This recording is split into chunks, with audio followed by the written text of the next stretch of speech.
It's going to be a pretty exciting World Cup, to be fair, because there's so many teams that can win it. You're looking at the two Northern Hemisphere sides are 1 or 2 of the world. Scotland, they could win it. Thank you, Andy Rowe. I thought it was tumbleweed. I just heard some tumbleweed. Yeah, there was a bit of tumbleweed. And then you've got the Box and New Zealand, who's no one's talking about. And then you've also you've got Australia, who are not going too badly now. They're going to have Eddie Jones behind them. Very good young side. And you've got England. There you go, Jim. Like, genuinely. You know, Andrew, like, let me just give my 2 pence worth on this, right? So this is why the World Cup is going to be so exciting, because of the way that Andy Rose just briefly outlaid it there. You've got Ireland number 1. Look at the pool that they're in. Look at the side of the draw. If and when they get through to the quarterfinals, they're going to play France or New Zealand. So you've got New Zealand, joint most successful team in World Cup history with 3 World Cups under their belt. You've got France host nations, so that's who Ireland are going to face on that side of the pool.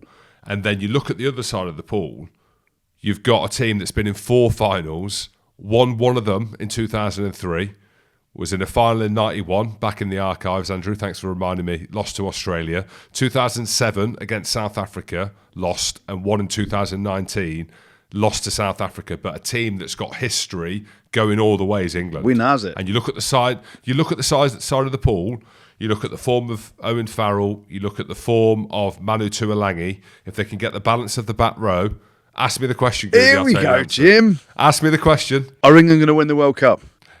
No. Can we? But you look at the history, and this is why the excitement into this World Cup, I'm not just saying it because historically we're like South Africa, New Zealand. The fact that it's in France, and France have got Antoine Dupont, and the hysteria, having spent a bit of time in France with my new job, I can't wait for that sort of thing. No one's speaking about the All Blacks. South Africa, what are they going to be like with Siya Kolisi? Is he going to make it? It looks like he will. Ebenet Sabeth's been struggling. Who they're going to go for 10? Is it Manny Lebok? There's talk of him not even making the squad in South Africa. Andre Pollard at 10. Australia under Eddie Jones with the players that they're looking to bring in. Like, genuinely, you actually look at it, it's so difficult to call. Yeah. Most wide open World Cup ever. It is. There you go. You've said it. Most wide open ever. There's always a massive result, right? Every tournament is a massive result. Yeah. What's the big result in this tournament? Ireland not getting out of their pool? No, Ireland are getting out of their pool. I'm going to say Ireland are getting out of their pool. I'm going to say Scotland beats South Africa. I've convinced you. And South Africa don't get out of their pool. Really? No chance. I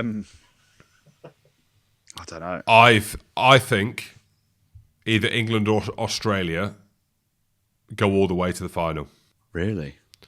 I know that they'll get to the semi because of the way that their pools are mapped out. Yeah. But I think one of them get all the way to the final. And that's the thing.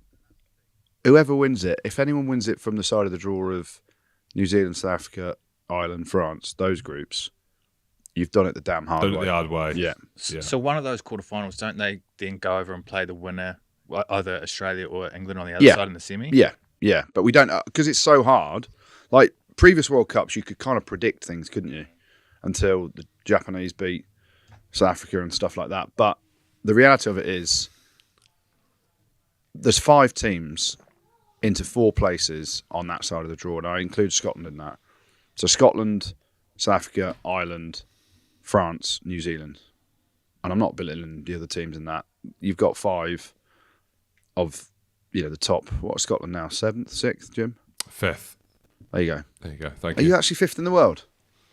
Andrew, we're 5th in the world, mate. Congratulations. Highest ever. It doesn't mean anything. No, it doesn't mean anything. But you've got those 5. On the other side, you've also got 5 because you've got Argentina, Japan, England. You've got 6, actually. Fiji, Wales, and Australia. And without sounding too harsh, that's the easiest side of the draw. So whoever wins it if someone wins it from that first side, you've beaten everyone decent, and people are saying England and Australia, as Jim just did then, have got relatively straightforward pathways through to, you're going to be tested by Japan and Argentina, but you'd be devastated if you didn't win your group. and then win the quarter-final against Wales or Fiji or, if Australia, I can't see them slipping up under Eddie to get to a semi. And then it's how deep's your squad, how battered is everyone, and you'd expect England have got a fine balance of their first 2 games are the big 2 in the group. We play Argentina, then Japan, and then Chile. You'd expect us, obviously, to beat Chile without disrespecting them. So the big 2 are the first 2, but then you've got a week off, and then you got get your bodies back together because you're getting absolutely smashed to bits by Samoa.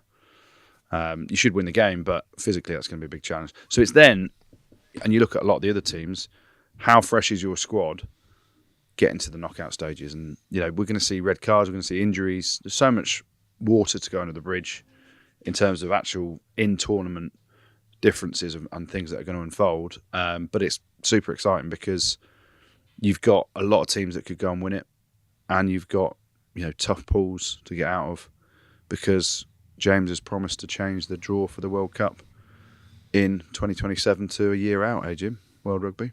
I don't know if I've got that much influence, but can I answer Andy Rowe's question? Go on. Not that you've asked me this question, but I'm going to give you an answer to a question you've not asked. Not that it's a shock, but I think Georgia get out of their group, Pool C. So they've got Wales, Australia, Fiji, and Portugal. And chatting to the Beast, he thinks Fiji get out of that pool. I think Georgia get out of that pool. I think Australia top it, and I think Georgia, and we know that they beat Wales in Wales, but I think Georgia, yeah, you're right, can get to the quarterfinals. Let's say it, England-Georgia quarterfinal, or England-Fiji.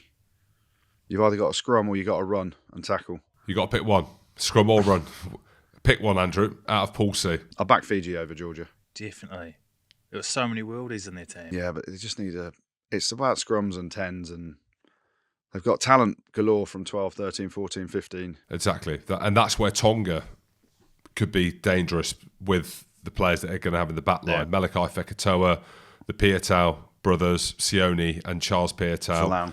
Israel Folau. I know people don't like hearing that name, but one of the most gifted rugby players ever to have played the game. Greg Laidlaw said he is the freakish of freakishly good athletes, so they're going to have him play. And on that, here's one for you, Jim. I read a Nigel Owens, I think it was like a World 15 ever that he'd refereed, and he picked Israel Folau at fullback. Oh, he's handing him a branch. Yeah, he's handing him an olive branch. Sorry, I say a branch. You call it a branch. Pod. Rugby pod.